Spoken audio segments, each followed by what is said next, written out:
Well, right now at 5:30, former President Jimmy Carter remains in hospice care in his hometown of Plains, Georgia.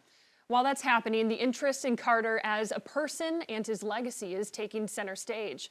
Queen City News anchor Derek Dellinger is the only local Charlotte reporter on the ground in Georgia. And Derek, all that discussion is happening there in the town too, but also outside of Plains, right? Yes, and there's simply so much there. For many, it's about the presidency. It's himself, the presidency rather, that happened in the 70s. And for some members of a certain generation, they might remember that. They might also remember the Camp David Accords. But for many others, it's the work that former President Carter did after he left office. There is almost always something that comes to mind when people think of former President Jimmy Carter. In the last few days, many of those thoughts have come back to a lot of people, and there is just so much to look through. For Robert Tichy, he drove 3.5 hours to get into Carter's hometown of Plains, Georgia, and he knows what brought him here. We had the honors of escorting him from Pope Air Force Base through Fort Bragg down to Fayetteville, North Carolina.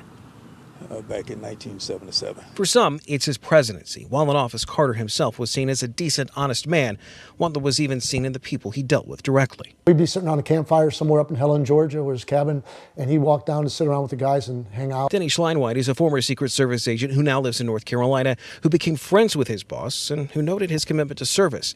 That service extended to Carter's time in the military, to his presidency, and his work afterwards for peace. We would travel in places in Africa where he was trying to get the dictator overthrown and have a fair election. And also for Habitat for Humanity. In March of 1984, they came out and built locally in Americus, Georgia. That fall, they came up with a busload of volunteers from Plains and Americus and spent a week rehabbing a tenement building on the Lower East Side of Manhattan. And that's when the world really found out about Habitat for Humanity. Whatever the reason, again, there is so much to talk about. In Plains, that has been a subject of discussion. There's just so much, and a lot of pride, too. As former President Carter continues his hospice care, that's what a lot of people are thinking of. My uncle used to say, you can judge a person when, a person's character, when what he or she will do when there's no one looking at him. And with President Carter, he fit that mold. And while there is no official word on how the former president is doing, we have learned through some of our sources down here that any change in his health is, and I quote here, not imminent. We'll keep you up to date on any changes, though. For now, we are live in Plains, Georgia. Derek Dellinger, Queen City News.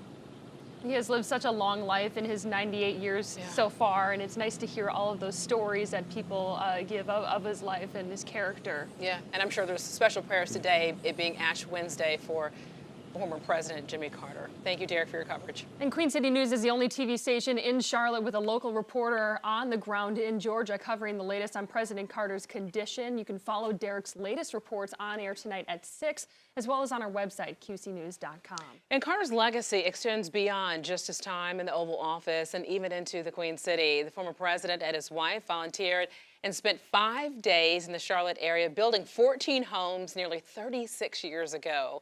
Well, that impact was felt today during Habitat's Women Build project. A team of women volunteers assembled 2 sides of a future home. There you go, lifting it up right there in Concord today. You hear the excitement right there. They worked alongside the guidance of professionals and the future homeowners. Local Habitat for Humanity leaders say seeing people from all over, like the Carters, come together to help build a dream is what inspired them to take part in the organization.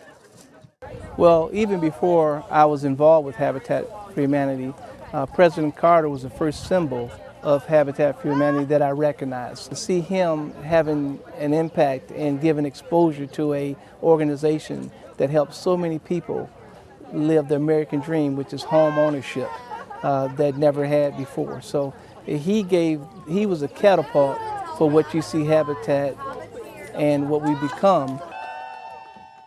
Former President Carter is the longest living president in U.S. history.